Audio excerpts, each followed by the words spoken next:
Welcome back. An industry body leader has raised the alarm bell on government's handling of the steel sector. The president of the Steel and Engineering Industries Federation of South Africa, SEIFSA, says that there is a growing sense on the part of the industry that the steel master plan has collapsed and there is uncertainty around policy. It comes after steelmaker Arcelor Mittal announced earlier it was planning to close its operations in Newcastle and Vereeniging, which puts thousands of jobs at risk. Arcelor Mittal citing factors such as the dysfunction of Transnet's network that should be transporting raw materials to those facilities, Eskom's blackouts and the export ban on scrap metals. So we tried to bring you this earlier. We are now joined by the president of SEIFSA, Elias Monage. Mr. Monage, thank you. You say that you've asked for a meeting with the Minister of Trade, Industry and Competition.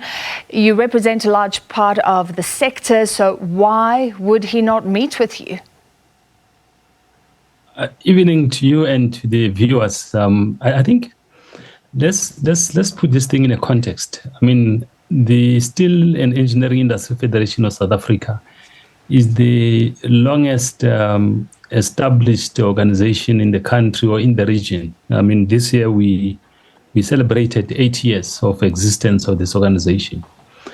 We seek an audience with the presidency and number of ministers early in the year, and we had a meeting in April. And the reason why we had that meeting in April, it was not to complain as a sector for the first time in 8 years, but where captains of industry thought it would be ideal to have an engagement with government at that high level, where the government delegation is led by the president, a number of ministers in the economic cluster. And the purpose of the meeting was, in the main, to deal with a low demand for the metal and engineering industry, the issues around the infrastructure being vandalized, and how do we see ourselves as a sector or as an industry in refurbishing and rebuilding the entire industry in the country, both from rail, water infrastructure, the locomotives, wagons,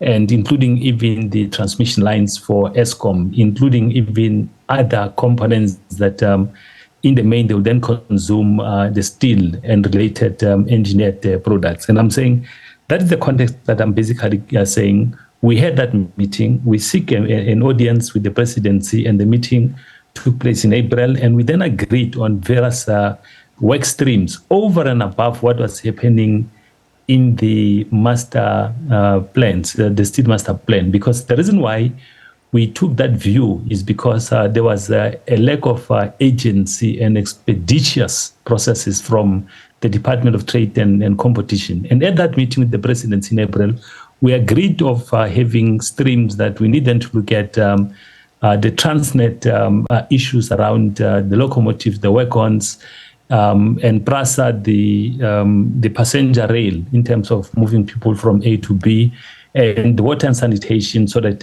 we can then rebuild the entire water treatment plant, because in the main they will consume steel. And I'm saying that is the context in which we basically realize that we are having a problem in terms of the collapse of the steel master plan early in the year. And subsequent so, to all Mr. Monage, I'm sorry, but just for the sake of time, so there's not been much movement since April. Is that what you're saying? Yeah, there was no movement in the process, let alone the ban of the scrap took place last year, November. And our understanding was that the minister will impose a ban of scrap, export scrap, so that we then put a mechanism in place. And nothing basically then happened. And a ban on its own cannot then resolve vandalism of the state-owned entities' infrastructure or government infrastructure in the main. And equally so, you then have issues like where there are lots of small minis, steel mills that they operate from utilizing scrap as a raw material, and that becomes a liquid steel.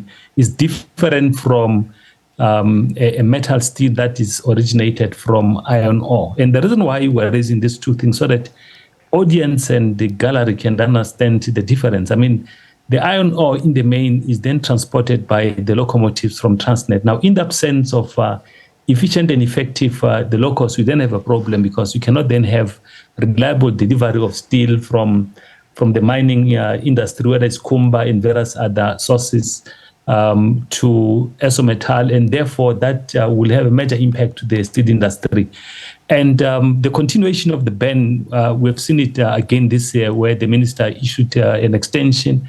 We then raised an objection, not only us, but a number of major players in the industry, to say this thing is going to have a major implications for companies in the downstream in terms of utilizing steel in different forms and shape. And as a result of that, that is where now you have a situation with Arcelor Mittal, where they're basically saying we are closing down Newcastle because of those three factors: the energy problem, which is the crisis, the locomotives is another problem, and as a result of that, if you then take Newcastle on its own, is a town that is built at the back of Arcelor Mittal, and you close that, it basically means that's the end of the road for the entire Northern Natal, and that becomes a major problem, including even Mpumalanga. Now, Mr. Monage, I'm sorry to cut you off, I really am, just for time, but you are reiterating the concerns that many have raised,